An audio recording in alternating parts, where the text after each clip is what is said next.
ജാർഖണ്ഡ് മഹാരാഷ്ട്ര തിരഞ്ഞെടുപ്പുകൾക്കൊപ്പം തന്നെ നാളെ 5 സംസ്ഥാനങ്ങളിൽ ഉപതിരഞ്ഞെടുപ്പ് നടക്കുന്നുണ്ട്. പാലക്കാട് നിയമസഭാ മണ്ഡലത്തിന് പുറമെ പഞ്ചാബ്, ഉത്തർപ്രദേശ്, ഉത്തരാഖണ്ഡ് എന്നീ സംസ്ഥാനങ്ങളിലെ 15 നിയമസഭാ മണ്ഡലങ്ങളിലേക്കാണ് വോട്ടെടുപ്പ്. മഹാരാഷ്ട്രയിലെ നാന്ദേഡ് മണ്ഡലത്തിൽ നാളെ ലോക്സഭാ ഉപതിരഞ്ഞെടുപ്പ് നടക്കും.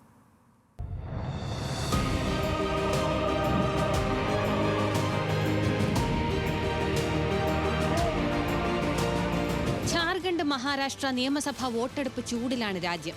എന്നാൽ കേരളം ഉൾപ്പെടെയുള്ള 5 സംസ്ഥാനങ്ങളിൽ ലോക്സഭയിലേക്കും നിയമസഭകളിലേക്കുമായി 16 മണ്ഡലങ്ങളിൽ നാളെ ഉപതെരഞ്ഞെടുപ്പും നടക്കും. കേരളത്തിൽ പാലക്കാടിന് പുറമെ പഞ്ചാബ്, ഉത്തർപ്രദേശ്, മഹാരാഷ്ട്ര, ഉത്തരാഖണ്ഡ് എന്നീ 5 സംസ്ഥാനങ്ങളിലാണ് നാളെ ഉപതെരഞ്ഞെടുപ്പ് നടക്കുന്നത്. ഉത്തർപ്രദേശിൽ 9 ഇടത്താണ് ഉപതെരഞ്ഞെടുപ്പ്. പഞ്ചാബിൽ 4, ഉത്തരാഖണ്ഡിൽ 1 നിയമസഭാ സീറ്റിലും മഹാരാഷ്ട്രയിൽ 1 ലോക്സഭാ സീറ്റിലുമായി ജനം വിധിയെഴുതുകയാണ്. യുപിയിൽ ലോക്സഭാ തെരഞ്ഞെടുപ്പിലെ മോശം പ്രകടനത്തിന്റെ ക്ഷീണം മുഖ്യമന്ത്രി യോഗി ആദിത്യനാഥിന് ഉപതെരഞ്ഞെടുപ്പിൽ തീർക്കേണ്ടതുണ്ട്.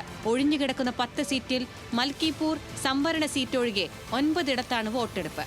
ചില MLA-മാർ MP-മാർ ആയതോടെയാണ് കൂടുതൽ ഒഴിവ് വന്നത്. സിസാമൌയിൽ സമാജ്വാദി പാർട്ടി MLA ക്രിമിനൽ കേസിൽ അയോഗ്യനാക്കപ്പെട്ടതിനാണ് ഒഴിവ് വന്നത്. ഉത്തരാഖണ്ഡിൽ BJP മഹിളാ മോർച്ച അധ്യക്ഷ ആശ നൌതിയാലും കോൺഗ്രസിന്റെ മനോജ് റാവത്തും കേദാർനാഥ് അസംബ്ലി സീറ്റിന് വേണ്ടി മത്സരിക്കും. കേദാർനാഥിൽ BJP MLA മരിച്ചതിനെ തുടർന്നാണ് തെരഞ്ഞെടുപ്പ് വേണ്ടി വന്നത്. പഞ്ചാബിൽ ദേരബാബ നാനക്ക്, ചബ്ബേവാല്, ഗിദർബാഹ, ബർണാല മണ്ഡലങ്ങളിലേക്കാണ് വോട്ടെടുപ്പ് നടക്കുന്നത്.